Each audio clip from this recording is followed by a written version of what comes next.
Alright, hello. Welcome back to the channel. Today we're going to be doing a little review on the guitar you just saw, my Dime 2 ST.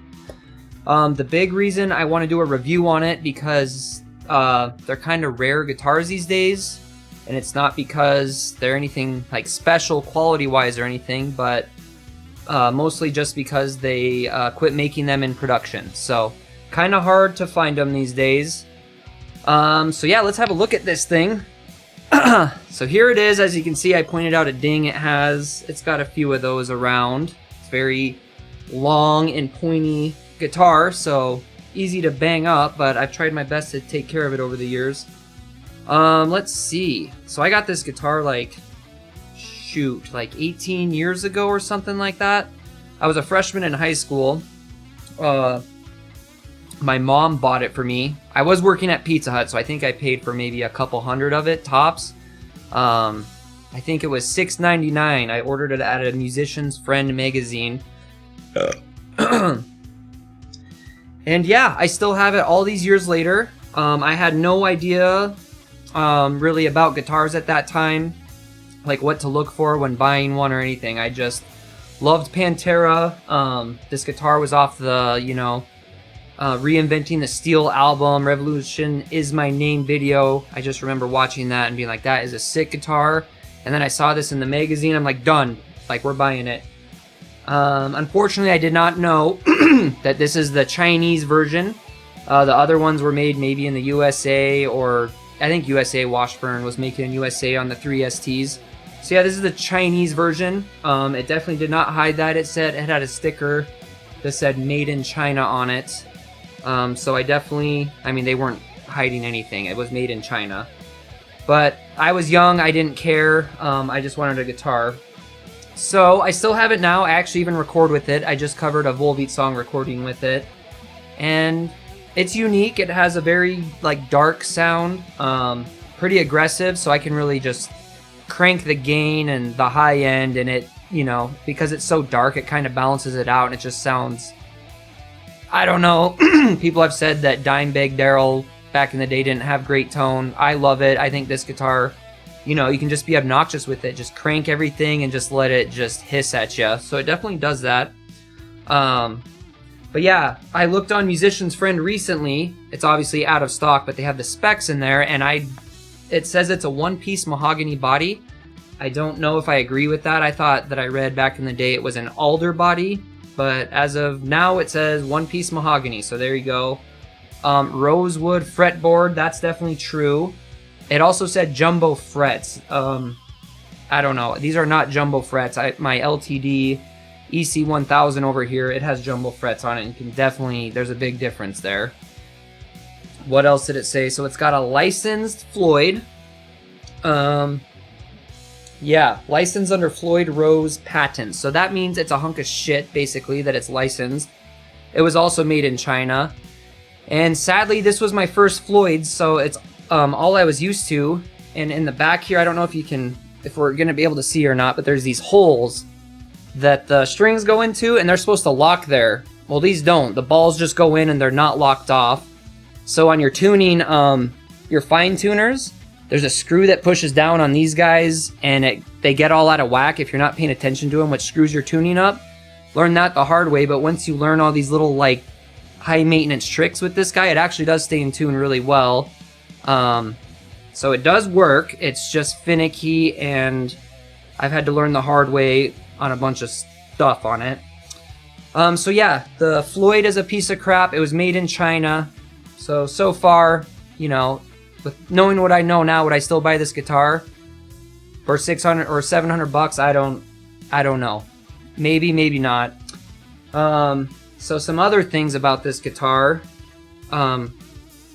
Seriously, this is it's seriously the most Dimebag Darrell guitar, because if you watch his homemade video of doing lessons. So I'm gonna run over a couple of these things for you just to have for sure. You like this buzz? Check it out. Catch a buzz. Catch that. He's smacking at his amp and stuff because it's cutting in and out. You can even hear right now, maybe. Hold on.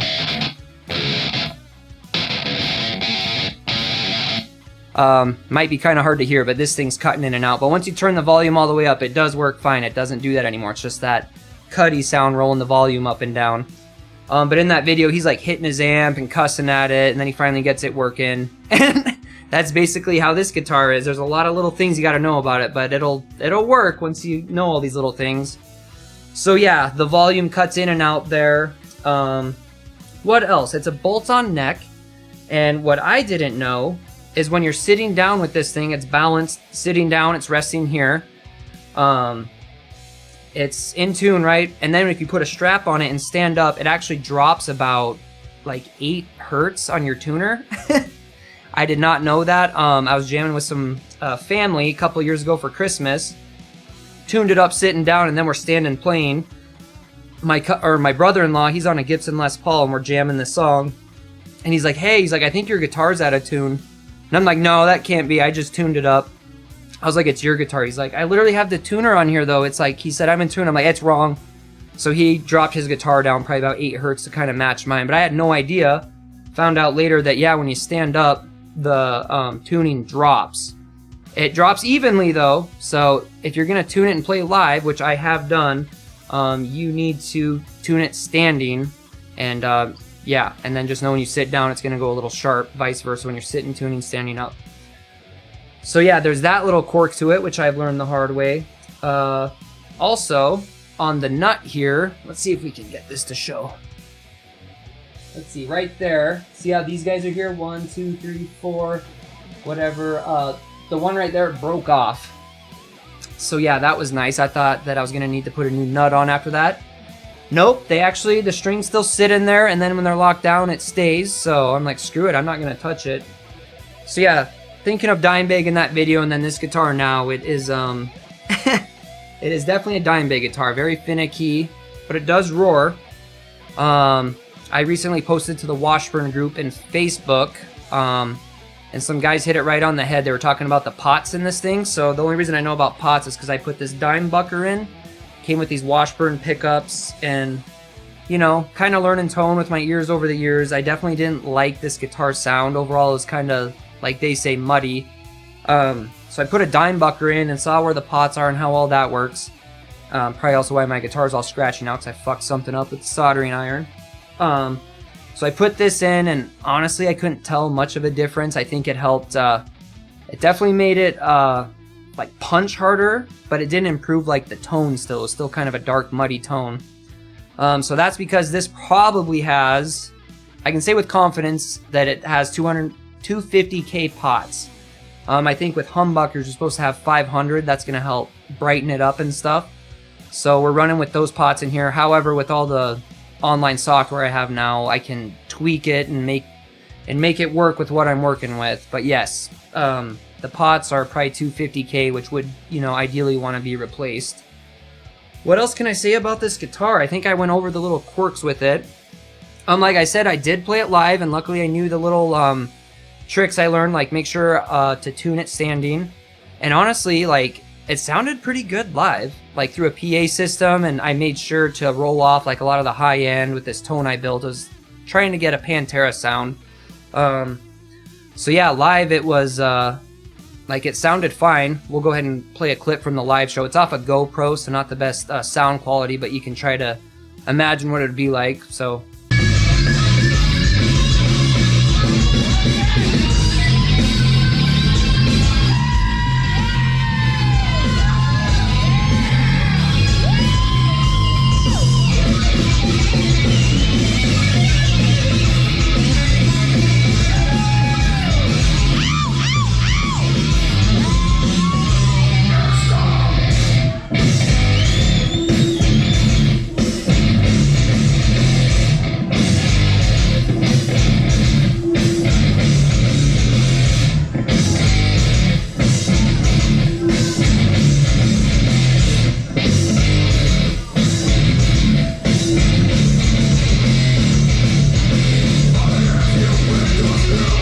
Alright, and welcome back from the clip. So yeah, this guitar, I love it.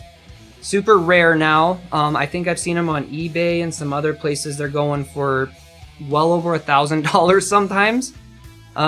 With everything I've told you, this guitar is not worth that much. And honestly, at $6.99, I probably overpaid for it all those years ago. It's probably easily a $400 guitar, maybe around there. I don't know. Super cool though, and the fact I got this right before Dime actually died. Shoot, I bought it like maybe a year before he passed away. So just having it now and everything, like, this guitar is priceless to me. I've learned a lot on this guitar over all the years, and I would never ever sell it, even though I could probably get, you know, more than I paid for it, unbelievably. But yes, this guitar is invaluable to me, so it's sticking around. Alright, so let's hear what this thing sounds like. Gonna use a tone I built in Bias FX2 that I think kind of complements what this guitar, Pantera, should sound like. I used it live, rolled off a lot of the high end for that, obviously, so I didn't kill people, but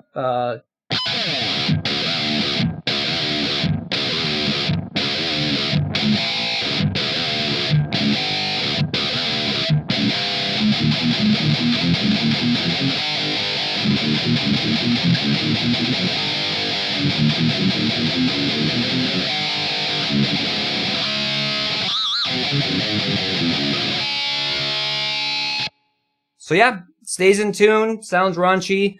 I'm not ever gonna give this guitar up. We might upgrade it. I would love a better Floyd in here. Schaller's another brand that works with this, I think. Maybe I can pick the Washburn group and see what I need. Yeah, and then the pots. So it could be a fun video just going through all that. But until then, get your pull and keep rocking. Okay, I hated that ending, but goodbye.